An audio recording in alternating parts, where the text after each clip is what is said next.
Welcome back नाज़रीन। अहम ख़बर आहे अवांखे ॿुधायूं। गौसपुर जे ॻोठ यार मोहम्मद ओगाही वेझो ढंढ में ॿेड़ी ऊंधी थियण सबब 6 ॼणा ॿुॾी विया, 2 ॼणा फौत थी विया। जी नाज़रीन, अवांखे आगाह करे रहिया आहियूं। ॻोठाणनि 4 ॼणनि खे बचाए वरितो आहे। 28 सालनि जी शबीरा ऐं 10 वरहनि जी गुडी ओगाही फौत थी वई आहे।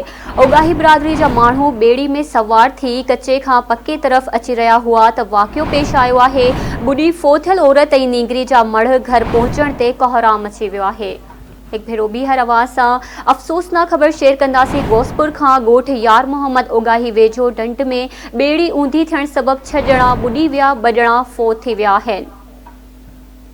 अफ़सोसनाक ख़बर आहे अवांखे हिकु भेरो ॿीहर ॿुधाए रहिया आहियूं। ओगाही बिरादरी जा माण्हू ॿेड़ी में सवार थी कचे खां पके तरफ़ अची रहिया हुया त वाक़ियो पेश आयो। ॿुॾी फौत थियल औरत ऐं नींगरीअ जा मढ़ घर पहुचण ते कोहराम अची वियो आहे। अफ़सोसनाक ख़बर आहे गौसपुर मां ॻोठ यार मोहम्मद ओगाही वेझो ढंढ में ॿेड़ी ऊंधी थियण सबब 6 ॼणा ॿुॾी विया आहिनि। उन हवाले सां वधीक तफ़सील मालूम कंदासीं आवाज़ न्यूज़ जे रिपोर्टर बरकत भयो खां। जी बरकत भयो, वधीक छा अपडेट्स आहिनि?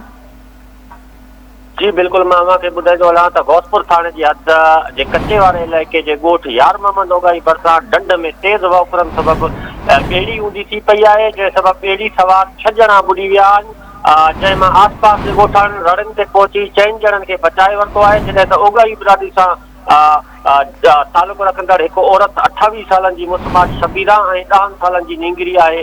गुडी ओगाही ॿुॾी फौत थी वयूं आहिनि। ॻोठाणनि पारां कुझु देर जी ॻोल्हा बाद नींगरी ऐं औरत जा लाश ढंढ मां हथ करे फौतनि जा मड़ वारसनि हवाले करे छॾिया आहिनि। नींगरी ऐं औरत जा लाश घर पहुचण ते संदनि जे घर में कोहराम मची वियो आहे।